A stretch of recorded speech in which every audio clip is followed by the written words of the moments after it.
नमस्कार, मी डॉक्टर अर्चना थोरात आणि आजची कविता आहे जालना येथील आणि महाराष्ट्रातील ज्येष्ठ कवयित्री संजीवनी तडेगावकर यांची. आशयघन मराठी वाङ्मयीन त्रैमासिकाच्या संपादक, अनुभव प्रतिष्ठानच्या अध्यक्ष तर महाराष्ट्र शासन रंगभूमी प्रयोग परिनिरीक्षण मंडळ म्हणजे सेन्सॉर बोर्ड मुंबईच्या सदस्य म्हणून त्या कार्यरत आहेत. फुटवे, अरुंद दारातून बाहेर पडताना संदर्भासहित हे त्यांचे कविता संग्रह आहेत. चिगूर नावाचा ललित लेख संग्रह, पापुद्रे, निवडक लेखिकांच्या मुलाखती हे मुलाखत संग्रह आणि झरे मोकळे झाले ही समीक्षा, 9 एकांकिकांचं लेखन आणि दिग्दर्शन, मूळ लेखक अमृता प्रीतम यांच्या एक थी सारा या पुस्तकाचा एक होती सारा या नावानं त्यांनी अनुवाद केलेला आहे. या त्यांच्या साहित्य प्रवासाची दखल घेऊन विविध पुरस्कारांनी त्यांना सन्मानित करण्यात आलंय. स्वामी रामानंद तीर्थ मराठवाडा विद्यापीठ नांदेड, संत तुकडोजी महाराज विद्यापीठ नागपूर, डॉक्टर बाबासाहेब आंबेडकर मराठवाडा विद्यापीठ छत्रपती संभाजीनगर, शिवाजी विद्यापीठ कोल्हापूर यांच्या अभ्यासक्रमामध्ये त्यांच्या साहित्याचा समावेश करण्यात आलाय. अखिल भारतीय मराठी साहित्य संमेलन, जागतिक मराठी अकादमी साहित्य संमेलन, अखिल भारतीय मराठी साहित्य संस्कृती संमेलन, कला अकादमी गोवा राष्ट्रीय कवी संमेलन, ग्रंथ महोत्सव महाराष्ट्र सदन दिल्ली अशा विविध ठिकाणच्या साहित्य आणि कवी संमेलनांमध्ये त्यांचा सन्माननीय सहभाग होता. विविध ठिकाणच्या साहित्य संमेलनांचं अध्यक्षपद त्यांनी भूषवलेलं आहे. मकरंद अनासपुरे निर्मित अभिनीत मुक्काम पोस्ट कोळसेवाडी या वेबसिरीजमध्ये त्यांच्या आईची भूमिका संजीवनीताईंनी केली आहे.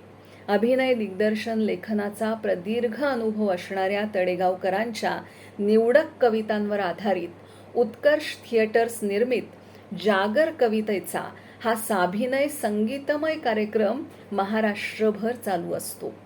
अशा या चतुरस्त्र कवयित्री संजीवनी तडेगावकर यांची नदी आणि स्त्री नावाची कविता घेऊन मी आज आपल्या भेटीला आली. कवितेचं नाव नदी आणि स्त्री, कवयित्री संजीवनी तडेगावकर. मी आदी अनादी निनादी, मी आदी अनादी निनादी, कड्या कपारीतून निनादून वाहते, तुंबून थांबून स्वतःचे रूप अरूप ढवळून पाहते. कधी मी मोहमयी, अवखळ, खोडकर, संयत संयमी, तर कधी अमर्याद उर्मट. संस्कृतीच्या सभ्यतेची समृद्धी नांदते माझ्या मर्यादांच्या काठावर, संस्कृतीच्या सभ्यतेची समृद्धी नांदते माझ्या मर्यादांच्या काठावर. माझे भविष्याचे आयुष्य त्यामुळेच तर उसळून येते लाटा लाटांवर. मी सामर्थ्यशाली, धीरोदात्त, सोट मुळांनाही उखडून चिवट लव्हाळी गर्भकोश वाढवीत आले. जिथे प्रवासात प्रवाही भेटला, फक्त तिथेच नतमस्तक झाले. माझ्या पाणतळी उतरलेल्या पायऱ्या आणि बांधलेले घाट, माझ्या पाणतळी उतरलेल्या पायऱ्या आणि बांधलेले घाट आयुष्यभर दुःखाच्या घागरी वाहत आले. कधी उठले मुळावर सोडून मर्यादा, कधी उठले मुळावर सोडून मर्यादा, तेव्हा माझ्या कर्दनकाळी पुराने संसार उद्ध्वस्त केले. मी श्रद्धांकितांची परंपरा, मी श्रद्धांकितांची परंपरा व्रतस्थपणे माझ्यातून वाहते, न्हाते, गात राहते नितळ निर्मळ गतीचे गीत. म्हणूनच गगनचुंबी पर्वतांनाही धडका देत राहिली माझ्या आतली जीत. मी रागी, त्यागी, तरी अभागी, मी रागी, त्यागी, तरी अभागी, वाढवीत राहिले माती मुळांचे वंशकुळ, पण माझ्या दुःखाच्या उगमस्थानाचे कधीच सापडले नाही कुणालाच मूळ. म्हणून मी नाचण्याआधीच जाते अटून, म्हणून मी नाचण्याआधीच जाते अटून, टाकते संपवून स्वतःला पात्रातल्या वाळूच्या कणाकणात आणि अखंड वाहत राहते झिरपणाऱ्या झिऱ्याच्या मनात.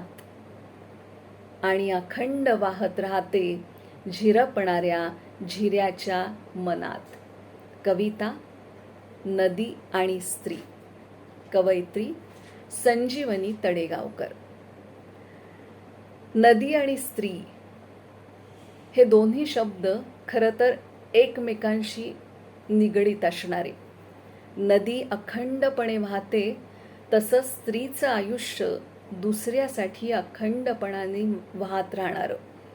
नदी ज्या पद्धतीनं चिडल्यानंतर कर्दनकाळ होते तसं संयम संपल्यानंतर रागावलेली चिडलेली स्त्री आपल्या मर्यादा ओलांडून लोकांना तिचं खरं रूप दाखवते.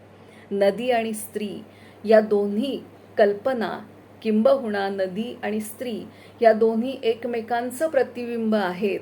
अशा पद्धतीनं नदी ही प्रतिकात्मक स्वरूपात कवितेमध्ये मांडत असताना स्त्रीची भावना, स्त्रीचं खरं रूप आणि स्त्रीचं जगणं अतिशय सजगपणे आणि संयतपणे या नदी आणि स्त्री या कवितेत संजीवनीताईंनी मांडलेलं आहे.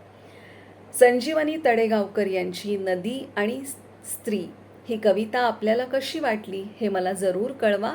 पुन्हा आपण भेटणार आहोतच नवीन कविता, कवी आणि कवयित्रींसह. तोपर्यंत नमस्कार.